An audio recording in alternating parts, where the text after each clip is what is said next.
Hi hello வணக்கம். நான் உங்கள் டைட்டன் சோமா. யா நம்ம ரீசெண்டாகவே ஃபுல்லாக சாதித்த டைட்டன்ஸ் அண்டு சாதனை நோக்கி ஓடுற டைட்டன்ஸ் அந்த மாதிரி லைவ் எக்ஸாம்பிள்ஸாகவே எடுத்து பழகி பேசிட்டோம்.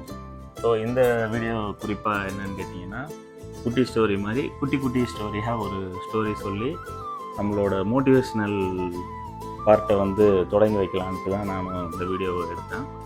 இதில் டாபிக்னு கேட்டிங்கன்னா, உலகத்திலே ஒரு ஆண் தான் ரொம்ப ஒரு மேல் தான் வந்து ரொம்ப டாமினன்ட் அண்ட் ரொம்ப ஸ்ட்ராங்கான ஆள், பர்சனாலிட்டி அப்படின்லாம் சொல்லுவாங்க இல்லையா? அது நிஜமான்னு கேட்டிங்கன்னா, இல்லை. அவங்களுக்கு வந்து வேறு யாரோ ஒருத்தவங்க மோட்டிவேட் பண்ணும்போது தான் அவங்களுக்கான ஃபேஸே வந்து அவங்க உணர்றாங்க. ஸோ அதை பேஸாக வச்சு தான் நான் ஒரு குட்டி குட்டி ஸ்டோரி சொல்ல போகிறேன். எப்படின்னா, நம்ம ஹீரோ ஒருத்தர் இருந்தார்.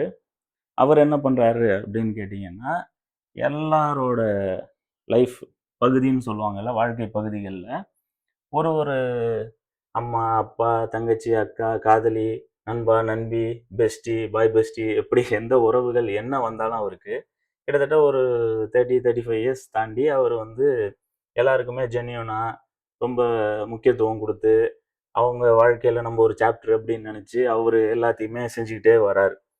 செஞ்சுக்கிட்டே வரும்போது என்ன ஆகுதுன்னா, ஒரு கட்டத்துக்கு மேலே என்னன்னா லைஃப்பில் எல்லாருக்கும் ஒரு சலிப்பு தட்டும் இல்லையா?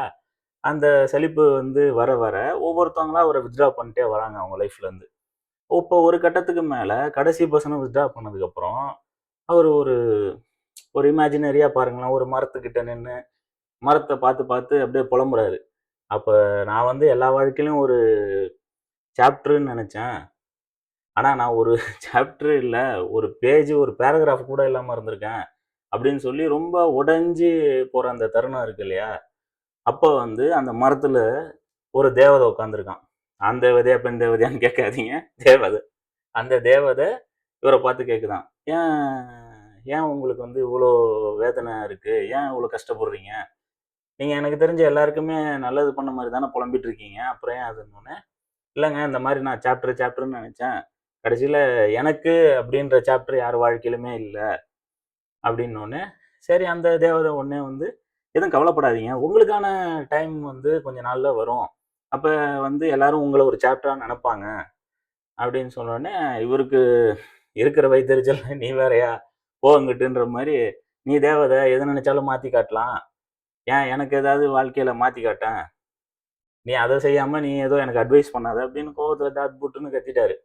கத்தினோடனே காம் டவுனாக அந்த தேவதை சொன்னிச்சான், உங்களுக்கு ஒன்று நான் மாற்றி காட்டுறேன், அது உங்களுக்கு பிடிக்கும் அப்படின்னு சொல்லி இவ்வளோ பெரிய புக்கு, சரி இவ்வளோ பெரிய புக்கு அதை கையில் கொடுத்துச்சான்.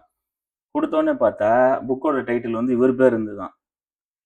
பிரட்டி ஆர்வத்தில் பிரட்டி பார்த்தா, நான் சொன்னேன்ல அம்மா, அப்பா, நண்பா, நம்பீஸ்ன்னு அவங்க எல்லாருக்கும் என்னென்ன செஞ்சாரோ அது ஒரு ஒரு சாப்டரா இருந்துதான். ஸோ வந்து இவரோட வாழ்க்கையில அவங்களாம் ஒரு சாப்டரா இருந்திருக்காங்க, அவங்களோட வாழ்க்கையில தான் இவரு ஒரு சாப்டரா இல்லை. So moral of the story என்னன்னு கேட்டிங்கன்னா, நீங்க யார் வாழ்க்கையில சாப்டரா இருக்கீங்களோ இல்லையோ அது முக்கியம் இல்லை, உங்களோட ரோலை நீங்க ப்ளே பண்ணுங்க, அவங்க உங்களை வித்ட்ரால் பண்ணட்டும். உங்க வாழ்க்கைன்ற புத்தகத்துல அழகான நினைவுகளா அவங்க இருப்பாங்க. உங்களுக்குன்ற ஒரு வாழ்க்கை புத்தகம் கண்டிப்பா கடவுளால கடைசியில கொடுக்க முடியும், இல்லைன்னா ஒரு தேவதையாவது வந்து கொடுக்கும். ஸோ எல்லாரும் இந்த மாதிரி குட்டி குட்டி ஸ்டோரிஸை கேட்கணும்னா என்னோட சேனலை சப்ஸ்கிரைப் பண்ணிட்டு எனக்கு சப்போர்ட் பண்ணுங்க. அடுத்த வீடியோவில் உங்களை சந்திக்கிறேன். அன்டில் திஸ் சைனிங் ஆஃப், உங்க டைட்டன் சோமா. பாய்.